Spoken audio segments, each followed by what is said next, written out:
Hey yo l'équipe Lamine Crypto, aujourd'hui on se retrouve avec une vidéo un peu plus particulière, mais bien avant de commencer, je tenais à vous remercier pour ces 1K d'abonnés et j'espère que vous allez super bien de mon côté, c'est carré, il n'y a pas de problème, ça va super bien.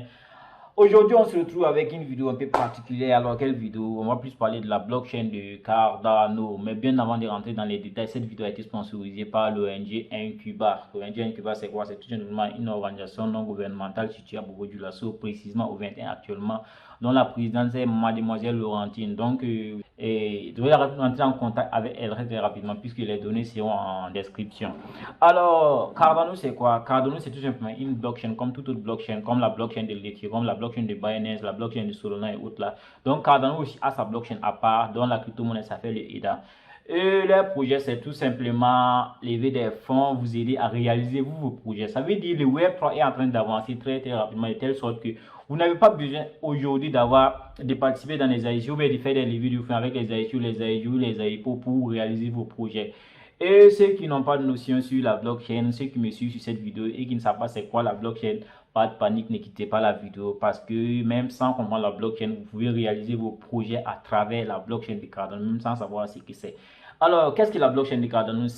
Quel est le projet qui est adossé à cette blockchain? C'est tout simplement le projet Catalyst. Vous vous demandez c'est quoi le projet Catalyst? Bien évidemment, c'est très simple. Le projet Catalyst, c'est tout simplement une plateforme qui est mise en place par la blockchain de Cardano qui met en place des fonds à votre disposition. Et là, vous amenez vos idées tout simplement. Ça veut dire que la plateforme propose des problèmes. On a tel problème, on a tel problème. Comment on peut faire pour résoudre tel problème? Et là, toi, tu amènes tes idées tout simplement. Pour résoudre tel problème, il faut ça, il faut ça, il faut ça. Et on vous finance normalement. Et c'est bon. Ou ceux qui ont des projets, vous partez soumettre le projet très facilement. Et voilà, une fois que le projet intéresse à la blockchain de Cardano, je dis bien, il faut que le projet intéresse à la blockchain de Cardano, évidemment. Et voilà, la communauté vous finance et tout. Bon, bien avant, on ne peut pas rentrer trop dans les détails. Aujourd'hui, la vidéo ne sera pas faite par moi. Alors, ne vous découragez pas, ça sera fait par l'expert de Nico Kam, qui est lui-même le coordinateur de l'ONG Incuba. On va se rendre très vite chez lui pour qu'il nous explique en détail c'est quoi le projet Cardano et comment faire pour soumettre vos projets et avoir les fonds. Allez, let's go, vous allez avoir des fonds. L'amour c'est compliqué pour ceux qui sont rassasiés. Appelez, la concu est fâchée. Hello, Lamine Crypto team. I'm with my boss, Mr. Matthias, and we have just arrived in Incuba office to meet Mr. Kam to give us more information about Catalyst project. Yeah, we are now in office, Incuba office, and we are going to go there now. Let's watch. Okay, let's go. Incuba, c'est voici. Alors encore, salut l'équipe, nous sommes avec le coordinateur de Incuba. Voilà, je laisse monsieur Nico se présenter en bref. Ok, merci bien monsieur Lérago. Alors salut à tout le monde, j'espère que vous allez super bien. Moi je vais en grâce parce que ça va. Alors je suis Nico Kam, coordinateur de l'ONG Incuba. Ok, pas de problème. Donc, monsieur Nico Kam, on aimerait avoir plus, je ne sais pas, plus de notions ou plus d'explications sur cette ONG, l'ONG Incuba. Voilà, c'est quoi exactement l'ONG Incuba avant de rentrer dans le vif du sujet même réellement? Ok, alors Incuba, c'est une organisation non gouvernementale à but non lucratif dont la mission essentielle est de produire et de déployer des générations d'échangeurs de jeux pour l'Afrique. Ça veut dire que essentiellement, nous allons nous baser sur les nouvelles technologies pour former la jeunesse en fait. On va les former et ensuite les déployer voilà, sur toute l'étendue du territoire burkinabé et pourquoi même pas au-delà de l'Afrique comme le slogan l'indique. Ok, en parlant de déployer au-delà de l'Afrique, on voit que vous occupez une grande masse, vous attirez une masse de personnes quand même. Donc, on aimerait que vous nous expliquiez, c'est quoi exactement le projet Cardano que vous êtes en train on voit que vous êtes en train de faire beaucoup de conférences sur le projet Cardano. C'est quoi Cardano exactement? Ok, alors Cardano, il faut dire que c'est une plateforme blockchain de preuve d'enjeu. Et actuellement, il est essentiellement basé sur 3 piliers. Voilà, basé sur 3 piliers, à savoir la scalabilité, l'interopérabilité et la viabilité. Alors, qu'est-ce que c'est que la scalabilité? La scalabilité ici suppose que la blockchain doit être capable d'émerger afin de contenir des centaines aux millions, voire des milliards d'utilisateurs. Et l'interopérabilité ici s'entend en ce qu'elle doit être capable d'interagir avec d'autres systèmes déjà existants.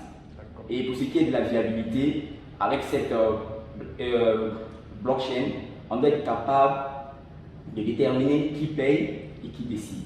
En gros, c'est ça. Donc, je reprends. Elle est basée sur. La blockchain est basée. Cette blockchain de Cardano est basée essentiellement sur 3 piliers, à savoir la scalabilité, l'interopérabilité et la viabilité. D'accord. Waouh, c'est vraiment c'est super, ça, fascinant ça. J'espère que vous prenez note et que vous avez vos calepins à côté parce que là où ça part là. D'accord. Maintenant, on a entendu qu'il y a un projet Catalyst, je crois, qui est adossé à cette blockchain, comme toute autre blockchain d'ailleurs. Donc, on aimerait que vous nous expliquiez, c'est pour ça même qu'on est ici, vous expliquer voilà, au public qui nous suit, c'est quoi exactement le projet Catalyst. D'accord. Comme vous le savez déjà, quand on parle de blockchain, vous savez souvent, Cardano, ça dit souvent, il y a un projet derrière. D'accord. Et le projet qui est derrière la blockchain de Cardano, c'est ce que vous avez dit tout à l'heure, c'est le projet Catalyst. Alors, le projet Catalyst, c'est le plus grand fonds d'innovation décentralisé, comptant en son actif plus d'1 milliard de dollars en IDA. D'accord. Voilà, ça veut dire que c'est un très grand fonds qui est mis en place et c'est pour financer des projets. Et pas n'importe lesquels, ce sont des projets innovateurs. Voilà. Parce que déjà, pour ce projet-là, il y a un certain nombre de défis qui ont été lancés et on invite les gens, les porteurs de projets, à venir soumettre les projets sur la plateforme.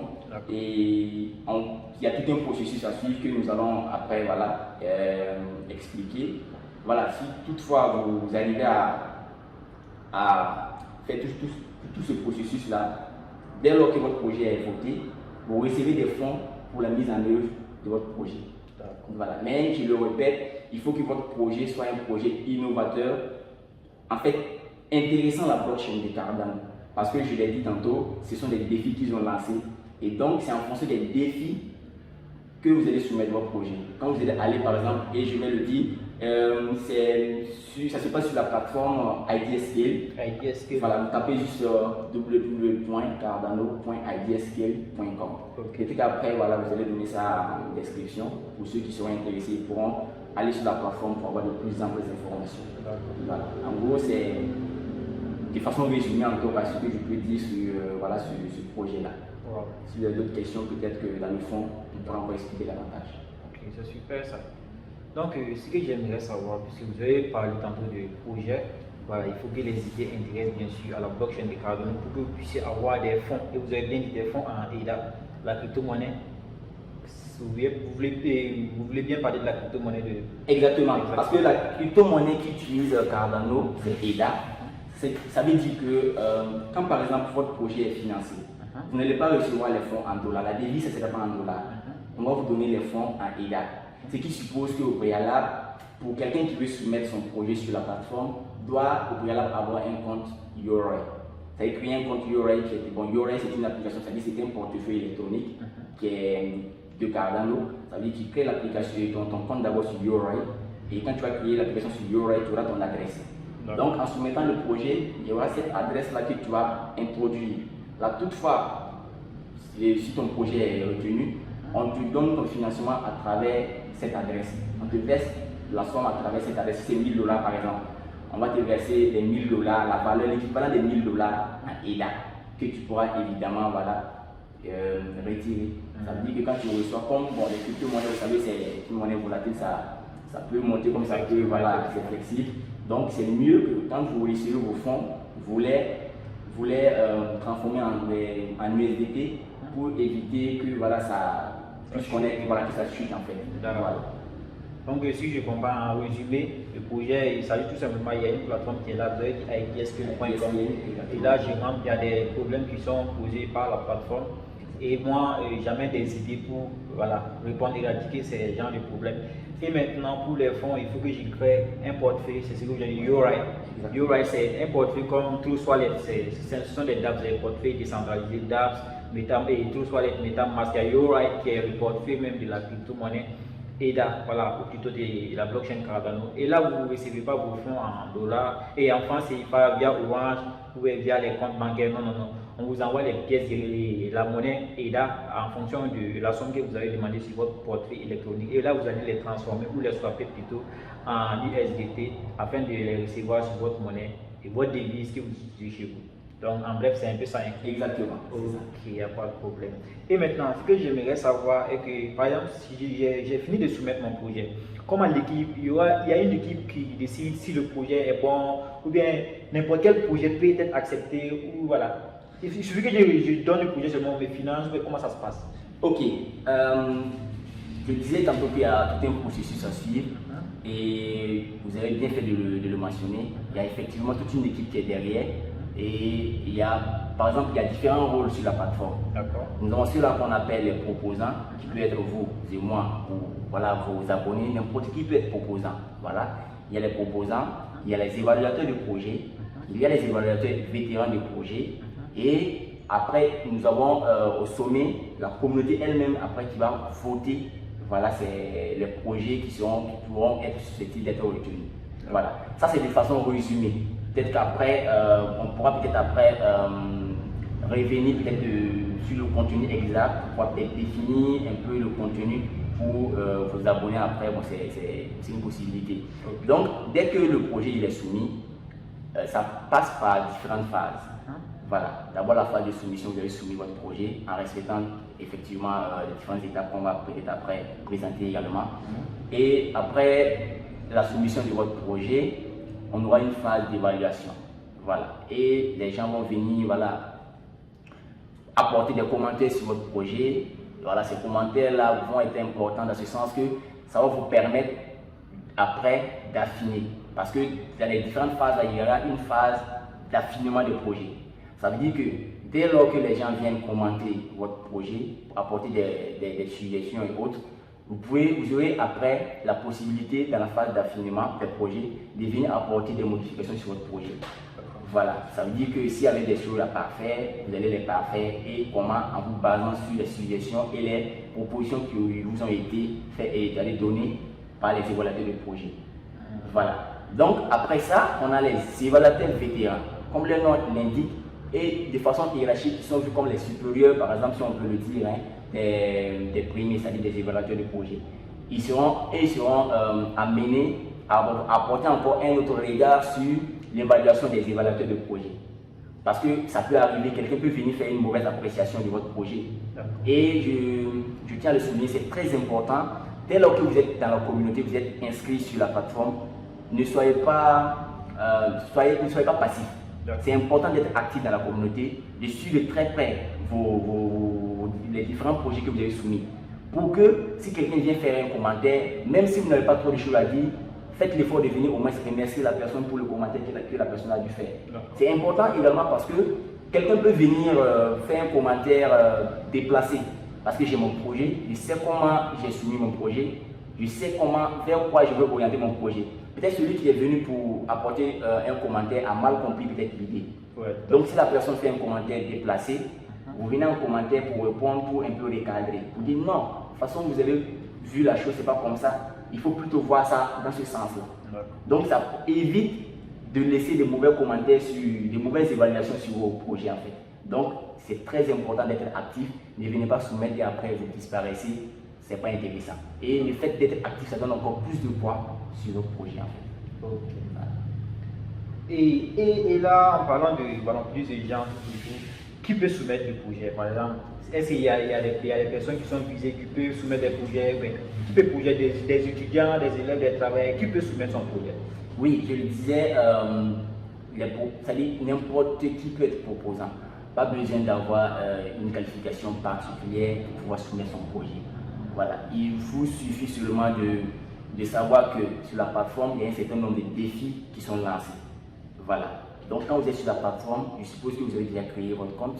Si vous créez votre compte, vous vous connectez sur la plateforme et vous défilez les différents défis.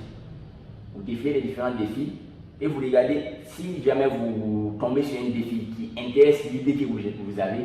Vous cliquez sur ce défi-là en question et vous rentrez en haut, vous allez voir une option soumettre. vous cliquez sur le plus et vous allez suivre les différentes étapes pour soumettre votre projet.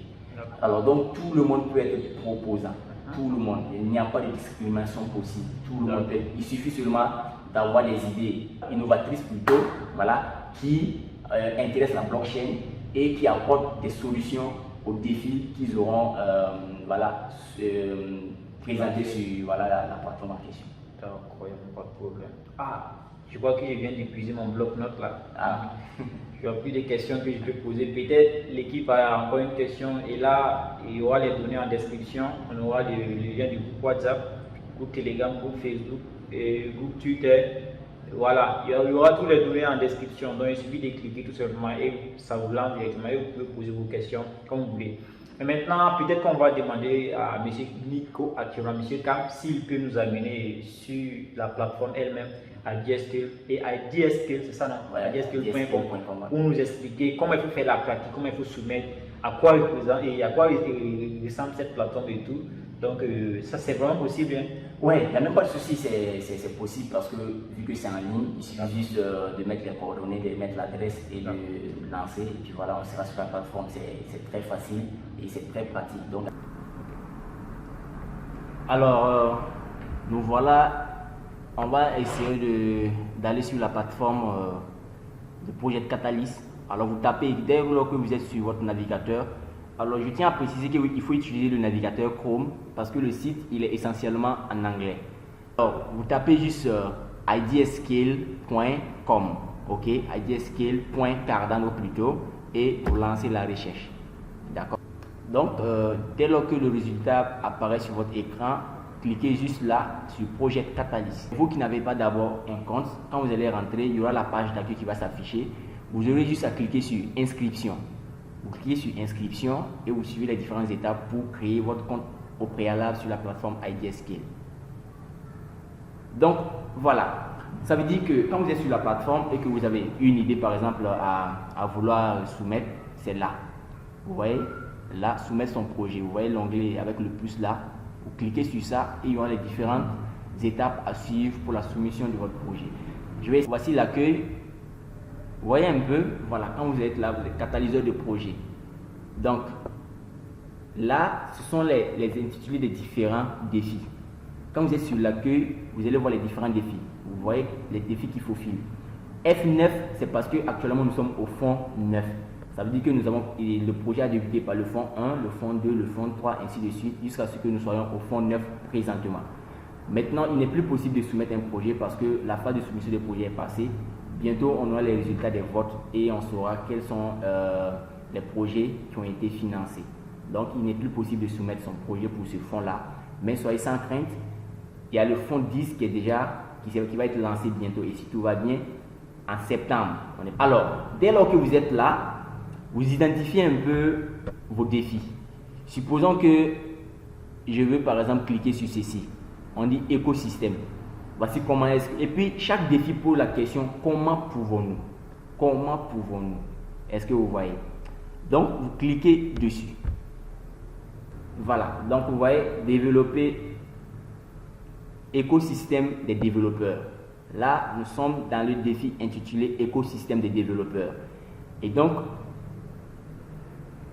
tout ce que vous voyez là, ce sont des idées des proposants, des gens qui sont venus soumettre leurs projets dans ce défi. Et là, vous voyez pour ce défi, le fonds qui a été mis à la disposition de ce défi-là, c'est 1 million de dollars en EDA. Ça veut dire que les projets seront financés, les fonds qu'on va injecter pour chaque projet ici, bon, pas de façon individuelle, mais il y a un fonds de 1 milliard de dollars, 1 million plutôt, excusez-moi, de dollars en EDA qui est disponible pour pouvoir financer les différents projets qui seront votés. Et bien sûr, en fonction de la valeur de chaque projet adopté. Et donc, il y a eu 147 idées qui ont été publiées dans ce défi. Donc, 14 049 vues d'idées et 206 commentaires. Je disais tantôt que voilà, c'est toute une communauté, donc les gens interagissent sur les différentes propositions. Donc, c'est ça. Donc, voyez-vous, on va un peu faufiler. Voici les différents projets. On va essayer de cliquer sur un projet. Donc, on va cliquer dessus. on va vous montrer un peu comment est-ce que ça se passe. C'est-à-dire une fois que vous rentrez sur soumettre mon projet, il y a d'abord l'intitulé, ok? Il faut avoir un titre pour son projet, de façon résumée, ok? Un titre pour votre projet. Et à l'intérieur, vous voyez déjà là, il y a l'énoncé du problème. Voilà. Parce que il faut identifier un problème pour pouvoir apporter des solutions. Ça veut dire que votre projet en question doit identifier un problème auquel vous voulez utiliser la blockchain de Cardano pour apporter la solution. Est-ce que vous voyez? Donc ici, vous énoncez votre problème. Et ensemble, nous pouvons voir que ici, la personne a utilisé son problème comme ceci. La bibliothèque de ces réalisations Golang a été financée. Voici ça.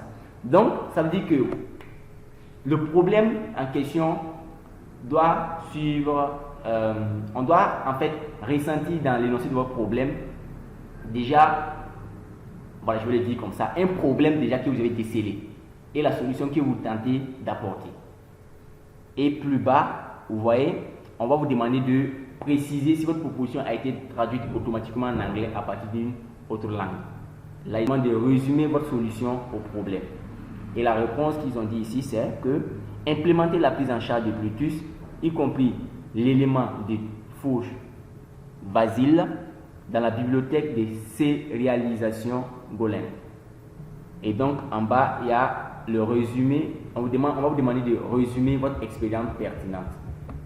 Ce que je vais dire ici, c'est que dès lors que vous avez une idée, n'attendez pas qu'on lance le fonds avant, par exemple, de commencer peut-être à travailler sur votre projet. Vous pouvez déjà commencer à travailler sur votre projet, quitte à ce que après, voilà, vous présentez des éléments, des indicateurs de performance. Voilà. Là, on vous demande par exemple de résumer votre expérience pertinente. Et ils disent que nous avons implémenté la prise en charge de la sérialisation Cardano dans Golang. Ça veut dire qu'eux, ils n'ont pas attendu, ils ont déjà fait quelque chose. Là, ça prouve que vous êtes là pour travailler et que l'idée que vous êtes en train de présenter, c'est du concret. Et ici, on vous demande de donner le fonds que vous demandez pour ce projet en question. Et là, eux, ils demandent 32 000 USD. Tenez-vous bien, ils disent qu'ils demandent 32 000 USD. Ça veut dire quoi? Plus bas, on va leur demander de détailler le fonds. Comment est-ce que le fonds en question sera réparti? Donc là, par exemple, on leur demande de décrire la solution qu'ils proposent. Comparé à d'autres blockchains, Cardano a un support de langage de programmation très médiocre. À ce jour, nous ne prenons pleinement en charge que Haskell, JavaScript et Java. Ça veut dire qu'eux, ils sont en train d'amener encore, ils sont en train d'innover.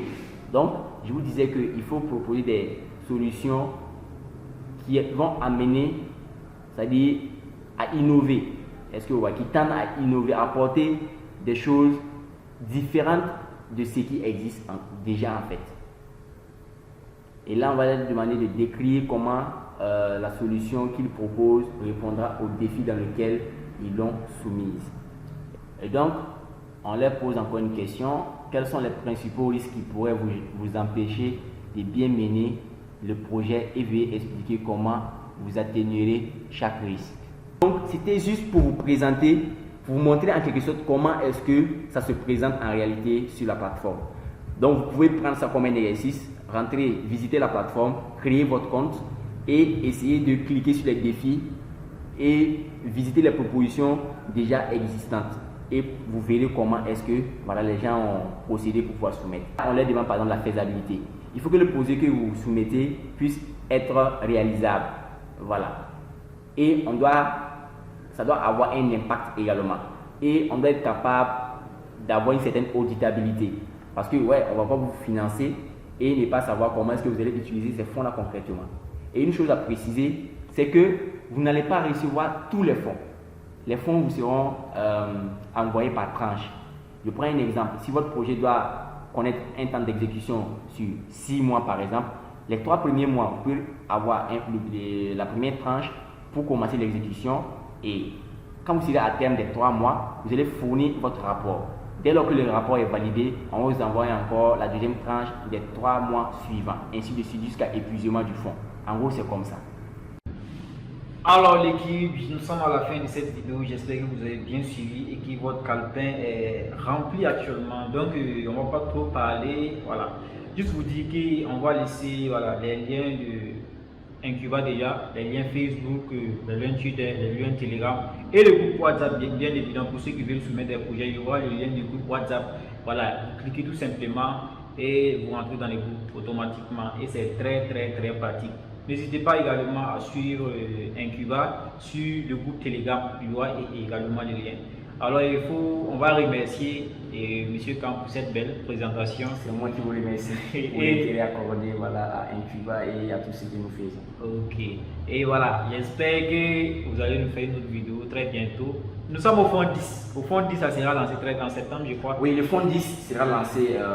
Bientôt, nous aurons les résultats du fond 9 qui est en cours. Et donc, automatiquement, après cela, le fond 10 sera lancé si tout va bien en septembre. Nous sommes déjà en septembre. Donc, déjà, préparez-vous à fond, rédigez vos projets et préparez-vous à les soumettre. Des projets, vous pouvez avoir des financements pour réaliser bon nombre de projets que vous devez soumettre. Voilà, en fonction des défis possibles.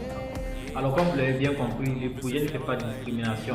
Que vous soyez étudiant, commerçant, footballeur ou quoi, vous pouvez soumettre toujours vos projets. Et même si vous n'avez pas eu l'occasion de soumettre des fonds, voilà, le fonds ça continue. Après le fonds, je crois qu'il y aura un fonds. Exactement. Donc c'est toute une chaîne qui continue. Donc l'équipe, merci à vous d'avoir suivi. Reste toi même, t'as rien à prouver, que rien ni personne ne pourra te juger. Au lieu de copier, cherche à mieux t'apprécier, car suivre la mode est différent d'exceller. Donc reste tranquille, adopte ta mentalité docile, celle de ne jamais se presser de savoir encaisser ce